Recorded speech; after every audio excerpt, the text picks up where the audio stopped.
Dr. Octavia Renwick had been in the building for exactly 4 minutes when the receptionist asked her if she was lost. She wasn't lost. She had the visitor badge clipped wrong, sure, upside down, because the lanyard had twisted on the elevator, but she was standing exactly where she meant to stand, in the lobby of Hale and Wexford Structural Engineering, 60 floors above downtown Boston, holding a leather portfolio that contained 11 years of work nobody at this firm had ever seen.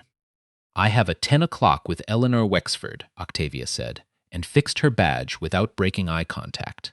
The receptionist's face did the thing faces do when they're recalibrating. "Of course. Right this way, Dr. Renwick." If you've ever had a stranger's expression rearrange itself in real time when they realize you're not what they assumed, you know that particular kind of fatigue. Octavia had felt it so many times by 53 that it barely registered as an insult anymore. It registered as data, information about the room she was walking into. And the room she was walking into, on this particular Tuesday in March, was about to become the most consequential room of her career. Eleanor Wexford had built something real, and that mattered, because it meant she wasn't a cartoon. She was 61 years old, the last surviving namesake partner of a firm her grandfather had founded in 1958, and she had personally stamped the structural drawings for 4 of the 11 tallest buildings in New England. She had a corner office with a model of the Lindquist Tower on her desk. 71 stories, her signature project, the one that made the cover of Engineering News Record the year it topped out. She did not suffer fools, and in 31 years at the firm, she had built a reputation for catching errors nobody else caught, for finding the load path that didn't quite add up 3 drawings deep, for being right when everyone else in the room was confidently, expensively wrong. That part of her reputation was earned. People will tell you it wasn't. Later, after everything came apart, they'll tell you she was a fraud from the beginning. She wasn't. She was good. That's what made what she did so much harder to see coming, and so much worse once you saw it clearly. Underneath the brilliance was something she never said in front of HR, never put in an email, never said anywhere a deposition could find it. She believed, quietly, completely, in the part of herself she'd never examined, that the firm's excellence depended on who got to claim it. And when Octavia Renwick walked through her door with a master's degree from a state school nobody at Hale and Wexford had heard of, and a transcript with a 2-year gap where she'd been raising a younger brother instead of taking electives, Eleanor Wexford decided, before Octavia had said a single technical word, that she was a diversity hire who'd slipped through on a good interview. She never used that phrase. She was too careful, too senior, too aware of what HR could do with a phrase like that. Instead, she said things like, "We have a certain caliber of work here, and I just want to make sure expectations are aligned." And in the meeting where she introduced Octavia to the structural team, "Octavia's going to need some time to get up to speed on how we do things." Octavia had been a licensed structural engineer for 19 years. She had stamped drawings on a wastewater treatment plant in Tampa, a 12-story mixed-use building in Charlotte, and a pedestrian bridge in Richmond that had survived a derecho without so much as a hairline crack. She did not need time to get up to speed, but she smiled and said thank you and took the seat she was given, which happened to be the one furthest from the conference table, behind a support column, where she'd have to lean sideways to see the screen during every single meeting for the next 6 months. She noticed. She always noticed. She just didn't say anything, because she had learned a long time ago that the first complaint is the one people remember, and she intended for them to remember something else about her entirely. Here is what nobody at Hale and Wexford knew about Octavia Renwick, because she had never volunteered it and nobody had ever asked. She grew up in a duplex in Gary, Indiana, 3 blocks from the steel mill her father worked at until his lungs gave out. Her mother cleaned offices downtown the night shift, and Octavia did her homework at the kitchen table under one bulb, because the overhead light had burned out the year she turned 11, and nobody had the money to fix it for 2 more years. She was the oldest of 4. When her father got sick, she was 17, and college became something other people did. She enrolled part-time at the community college instead, paid for it herself, working the overnight stock shift at a grocery store, and discovered, almost by accident, in a night school statics class, taught by an adjunct professor who barely remembered her name, that she could see structures the way other people saw faces. Instantly, intuitively, the load paths revealing themselves to her like a second language she'd always known but never had a reason to speak. She transferred to a state university 4 years later than her classmates, worked 2 jobs through the degree, and finished with a transcript that had a 2-year gap nobody at Hale and Wexford had bothered to ask her about because the assumption filled the silence just fine on its own. She spent her 30s at smaller firms, solid work, real buildings, nothing anyone in a Boston boardroom would recognize, building a reputation the slow way, one correct calculation at a time, while raising her brother's 2 kids after he died in a car accident on I-65 when she was 34. By the time Hale and Wexford recruited her, and they did recruit her, aggressively, after her name came up twice in the same week from 2 different industry contacts who'd worked with her on a parking structure retrofit that everyone agreed should have failed, and somehow, because of one decision she made on a Thursday afternoon, didn't. She had 19 years of unglamorous excellence behind her, and absolutely nothing left to prove to anyone. That's not entirely true. There was one thing left, and Eleanor Wexford, without meaning to, was about to give her the chance to prove it in front of 300 people. From the first week, Eleanor made the boundaries clear without ever raising her voice. She left Octavia off the distribution list for the Lindqvist Tower retrofit documents, twice, by accident, until Octavia started forwarding herself copies from a junior engineer who felt uncomfortable enough about it to do so quietly, without comment, sliding the files across like contraband. When Octavia caught a wind load miscalculation in a tower review during her second month, a real one, the kind that could have meant a redesign worth a 6-figure change order if it had gone to permit, Eleanor didn't thank her. She had the calculation independently re-verified by 2 other engineers before acknowledging Octavia had been right, as if a 53-year-old licensed PE needed a chaperone to confirm she could read a spreadsheet. And there was a particular kind of silence Eleanor deployed in meetings, letting Octavia's comment hang in the air for 3 full seconds before responding to whoever spoke next, as though nothing had been said at all. You've felt that silence if you've ever been the only person in a room who looks like you, and you know it doesn't show up on anyone's HR complaint form, because there's nothing technically wrong with silence. It's just cold. It's just consistent. It's just every single time. Octavia kept her own notebook, a real one, leather-bound, a gift from her niece the year she got licensed, and in it she wrote down dates, not complaints, just dates, and what happened in case she ever needed them. She never thought she would. She wasn't building a case. She was building a record, the way you keep a record of rainfall even when you don't expect a flood. What was coming wasn't a flood. It was Eleanor's stage. Every spring, Hale and Wexford hosted what the firm called Founders Forum, a public event in the atrium of their own headquarters. 300 folding chairs set up under the building's signature exposed steel trusses, broadcast live to the firm's biggest clients, 2 journalism trade publications, and a standing room crowd of engineering students from 4 area universities who came every year hoping to get noticed. It was part recruiting event, part client relations theater, and entirely, unmistakably, Eleanor Wexford's show. She had closed it for the last 11 years with a live structural problem-solving demonstration, a genuinely difficult calculation, performed on a whiteboard in real time, meant to showcase the kind of engineering judgment you couldn't learn from software. It was the single most watched 15 minutes the firm produced all year. This year, 3 weeks before Founders Forum, Eleanor had a plan for Octavia Renwick. She just didn't know Octavia had one, too. It started on an ordinary Wednesday morning, a project status meeting in Conference Room A, 11 people around the table, and Octavia behind her column.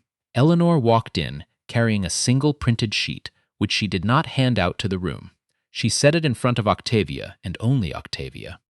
"I want your eyes on something before Friday," Eleanor said, in the voice she used when she was about to enjoy herself. A combined torsional and lateral load case on an asymmetric cantilever, eccentric loading, no closed-form solution in the standard texts.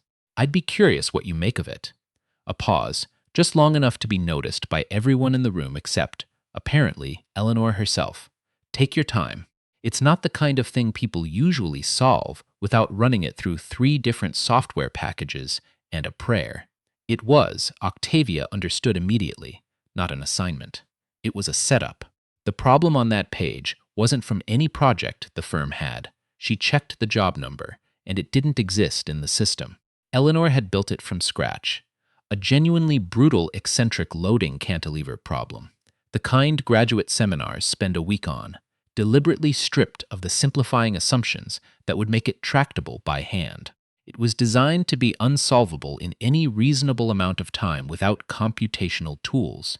And it was designed, Octavia was certain, to be presented at Founders Forum in front of 300 people as a live test of where the new structural team stands, with Octavia's failure as the unspoken headline. She took the sheet back to her desk behind the column.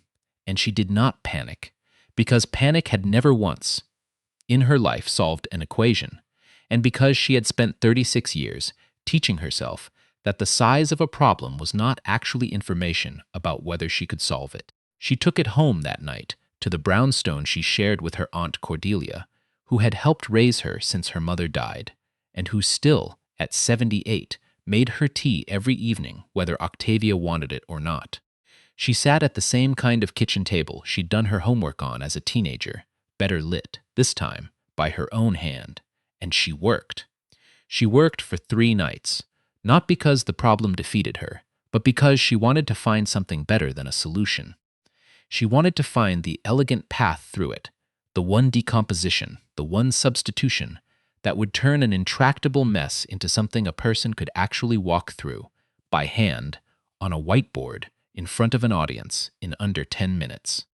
On the 3rd night, at 1:40 in the morning, with her aunt long asleep and the kitchen radio playing low jazz from a station that mostly played static after midnight, she found it.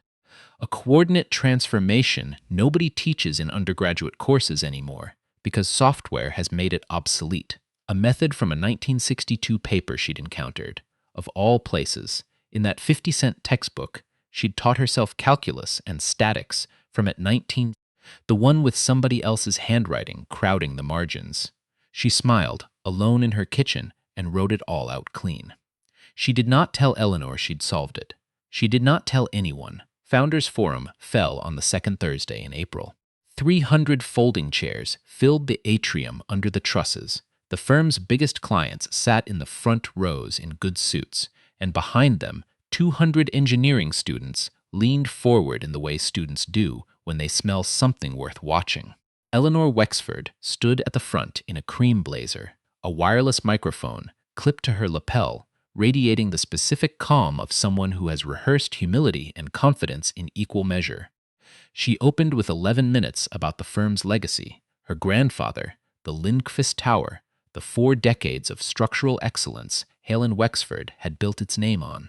Then she pivoted, smoothly, to what she called a new tradition, putting a member of the newer generation of the structural team to the test, live, in front of everyone, on a problem nobody had seen in advance. "Octavia," she said, and the microphone carried her name to the back row. "Would you join me?" Octavia rose from her seat. Not the back row, this time. Eleanor had insisted on a front row seat for visibility, which Octavia understood now had nothing to do with respect, and walked to the whiteboard in a gray suit she had bought specifically for this day, tailored, unremarkable, the kind of suit that says nothing except "I am prepared." Eleanor handed her the marker and, with a smile that did not quite reach her eyes, read the problem aloud to the room.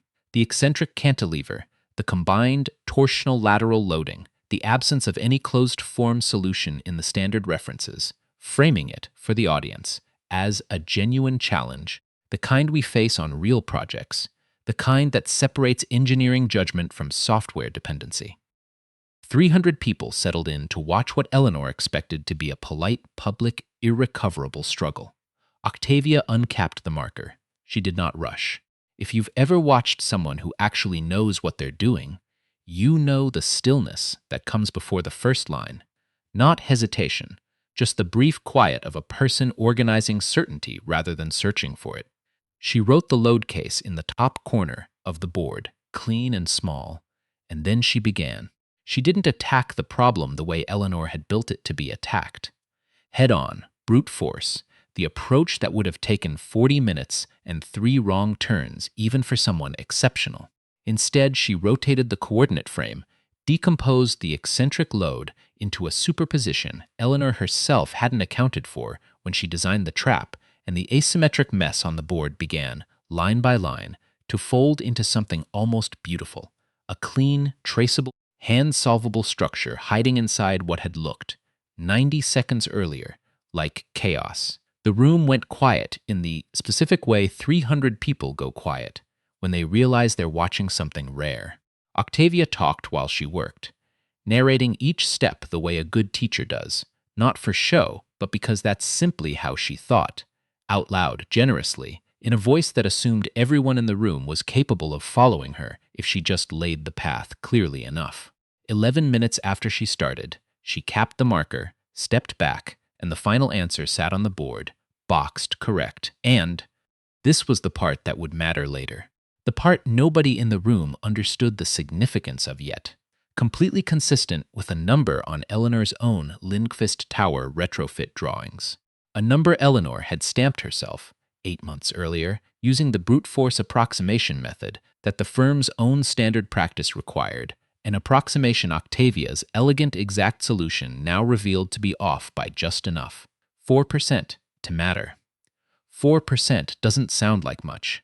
4% on an eccentric lateral support carrying live load redistribution for a 71-story tower in a coastal wind zone is the difference between a structure that performs exactly as modeled and one that doesn't. Octavia hadn't gone looking for it. She'd simply solved the problem she'd been handed, correctly, completely, and the correct answer happened to illuminate something Eleanor had been sitting on for 8 months without ever rechecking. There was a silence after the applause started, a strange, layered silence under the noise, the kind only the people who understood the math could hear. A junior structural engineer near the front, a sharp young woman named Dana Achibi, who had spent 2 years quietly admiring Octavia's work from 3 desks away, went very still, looking at the board, then at Eleanor, then back at the board, doing the comparison in her head before anyone else in the room caught up. Eleanor's smile didn't waver, not yet. "Impressive," she said into the microphone, the word landing flat. "Of course, in a live presentation like this, we're simplifying for time. The firm's standard methodology accounts for additional safety factors that a hand calculation like this wouldn't typically capture. It was a save, smooth, and practiced, the kind of sentence designed to put the genie back in the bottle before anyone in the audience thought to ask why a structural engineer's solo whiteboard math had just outperformed 31 years of institutional process. It would have worked, too, on most audiences, on most days. But Dana Achebe raised her hand. You have to understand what it cost a second-year engineer, 4 months into her career, at a firm where partners' names were on the building, to raise her hand in that room. She did it anyway. "I'm sorry. Quick technical question," Dana said, and her voice shook only slightly. "Doesn't that 4% variance match the load discrepancy flagged in the Lindqvist retrofit peer review last fall, the one that got closed out as within tolerance?" The room's temperature changed. Not dramatically. Nobody gasped. Nobody stood up. But you could feel 300 people recalibrate at once. The way Octavia had felt the receptionist recalibrate 4 minutes after she'd walked in the door 3 months earlier. Eleanor's composure held for exactly as long as composure can hold under a live microphone, which is to say, about 2 seconds too long to undo what had already been said out loud, in public, on the record, in front of 2 trade journalists with open notebooks. "That review was closed appropriately," Eleanor said too quickly. "By the engineer of record, myself." "Right," Dana said, not unkindly, just precisely the way you say a true thing you can't take back. "I just remember the original flag came in at 4.1%, and it got marked resolved without a revised calc package. I helped file the closeout memo. I think it's the same number." It was the same number. Octavia hadn't known that detail when she solved the problem at her kitchen table at 1:40 in the morning. She'd simply done the math correctly because that was the only way she knew how to do math. But the math, done correctly, doesn't care whose career it's inconvenient for. It had walked, on its own, straight into the one room where it could do the most damage to the one person who least expected it to be there. What happened over the following 6 weeks did not happen because Octavia Renwick filed a complaint, sought retribution, or said one unprofessional word to anyone. She didn't have to. She went back to her desk that afternoon, not behind the column anymore. Somebody, without being asked, had already moved a chair for her closer to the window by the time she returned from lunch. And she kept working because that is what she had always done, in every room that had ever underestimated her. The firm's insurance carrier required an independent third-party review of the entire Lindqvist Tower retrofit once the discrepancy became impossible to characterize as a rounding error in front of two journalists who had, predictably, already started making calls. The review confirmed what the math at the whiteboard had already shown. The close-out memo from the previous fall had been signed off by Eleanor Wexford without the revised calculation package, the original peer reviewer, a young engineer who had since left the firm, quietly after raising the same concern and getting nowhere with it, had explicitly required. It wasn't a single catastrophic error. It was a smaller, more damning thing, a pattern once people started looking, of corners cut just enough, signed off just fast enough by someone whose reputation had made it nearly unthinkable that anyone would check her work. Eleanor Wexford did not get fired in some dramatic, satisfying scene, with security escorting her out past the trusses she'd stood under 100 times. It was quieter, and in its way, more total. She stepped back from active project oversight, the firm's careful language for what the licensing board's subsequent investigation would later describe in considerably less careful terms. Her name stayed on the door, because removing a founder's name from a 66-year-old firm is its own kind of surgery, slow and expensive, and politically impossible to do quickly. But she stopped stamping drawings. She stopped chairing Founders Forum. The 4% discrepancy that should have been caught in an afternoon, 8 months earlier, by anyone willing to actually check, cost the firm a 7-figure remediation on the Lindqvist Tower's lateral bracing and cost Eleanor Wexford the only thing she had ever actually built for herself across 31 years, the unexamined assumption that she was the smartest person in every room she walked into. Octavia never said a single public word about any of it. People asked her, afterward, reporters, mostly, once the story made its way into a regional business journal under a headline she found slightly embarrassing. What it felt like watching the woman who'd put her behind a column for 3 months lose her grip on the firm in real time, live, on camera, because of a problem that woman herself had designed to humiliate her. It didn't feel like anything. Octavia told the one reporter she actually answered honestly, "I solved a math problem. The math problem turned out to be true. That's all math ever does." She was named co-director of structural engineering the following January, a title the firm created specifically because nobody could quite figure out, once the dust settled, how to put her anywhere other than at the front of the room. She kept the same gray suit. She did not, notably, ever take the desk by the window for herself. She gave it to Dana Achebe instead, the same week of the promotion, with no explanation offered and none requested. Her Aunt Cordelia still makes her tea every night, whether she wants it or not, and still keeps that 50-cent textbook with somebody else's handwriting in the margins on the shelf above the kitchen table where it sat for 34 years, through every calculation Octavia has ever done in that room. She drives an 11-year-old Subaru with 140,000 miles on it. She parks it, without comment, between the partners' German sedans in the firm's underground garage in the spot marked CO Drenktor, Constructural, Renwick, and she has never once felt the need to explain to anyone in that building why she doesn't drive something nicer. Some problems, it turns out, were never really about the math at all. But the math, when you do it right, has a way of telling the truth anyway.